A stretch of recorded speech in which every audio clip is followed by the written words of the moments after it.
নমস্কার, মাই মমস নিবেদিতাস রান্নাঘর। নিবেদিতা রান্নাঘরে আপনাদের সকলকে স্বাগতম। আজ আমি বানাবো গাঢ়র ডাল। এই ডালটি আজ আমি কেন বানিয়েছি আর কীভাবে বানিয়েছি সেগুলি ভিডিও রান্নার সঙ্গে সঙ্গে আপনাদের সঙ্গে শেয়ার করব। চলুন দেখা যাক আমি কিভাবে এই ডালটি বানিয়েছি। এই ডালটির জন্য এখানে আমি 6 রকমের ডাল নিয়ে নিলাম, তার সঙ্গে নিয়ে নিলাম অনেক ধরনের সবজি। এখন ডালগুলো ভালো করে ধুয়ে কিছু সময় ভিজিয়ে রেখে প্রেশার কুকারে জল আর লবণ দিয়ে সিদ্ধ করতে বসিয়ে দিলাম। তার সঙ্গে আরেকটি প্রেশার কুকারে দিয়ে দিলাম সবজি আর জল। এখন সবজি থেকে 2টো সিটি আর ডালের থেকে 6 থেকে 7টি সিটি আসলে আমি নামিয়ে নেব।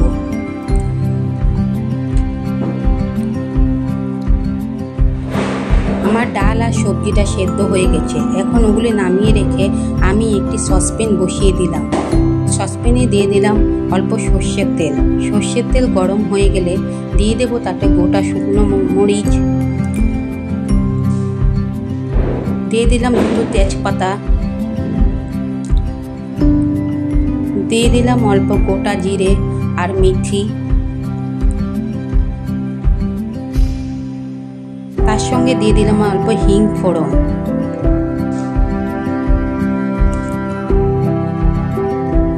এখন সবকিছু একটু ভালো করে নেড়ে চেড়ে নেব।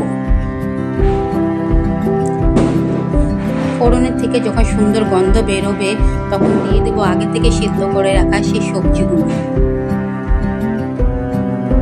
এই ডালে আপনি যত সবজি দিবেন তত খেতে ভালো হয়, আর যত ধরনের ডাল ব্যবহার করবেন তত খেতে ভালো হয়। শুধু মসুরির ডাল দেওয়া যাবে না, কারণ এটা হচ্ছে নিরামিষ। এখন এই সবজিগুলোর উপরে দিয়ে দেবে একটু আদা আর কাঁচামরিচ বাটা। আমি এখানে আলু, বেগুন, টমেটো, ফুলকপি, বাঁধাকপি, লাউ, মিষ্টি কুমড়, চাল কুমড়, মূলো, অনেক ধরনের কচু ডালের জন্য খুব জরুরি ইত্যাদি অনেক সবজি ব্যবহার করেছি। দিয়ে দিলাম আগে থেকে সেদ্ধ করে রাখা ডাল। অল্প প্রেশার কুকারে জলটা দিয়ে দিলাম। এখানে আমি মসুরি ডাল ছাড়া মুগ ডাল, অড়হর ডাল, বুটের ডাল, মটর ডাল, কালাই ডাল ব্যবহার করেছি। দিয়ে দিলাম একটু লবণ স্বাদ অনুসারে। আমি আগে ডাল সেদ্ধ করার সময় লবণ দিয়েছিলাম। দিয়ে দিলাম একটু হলুদ গুঁড়ো। এখন সব কিছু ভালো করে মিশিয়ে নেব। আজ হচ্ছে গাঢ় সংক্রান্তি, কেউ কাকতি সংক্রান্তিও বলে। এই গাঢ় সংক্রান্তির দিনে কিছু মানুষ নিরামিষ খায় আর কিছু মানুষ আমিষ খায়।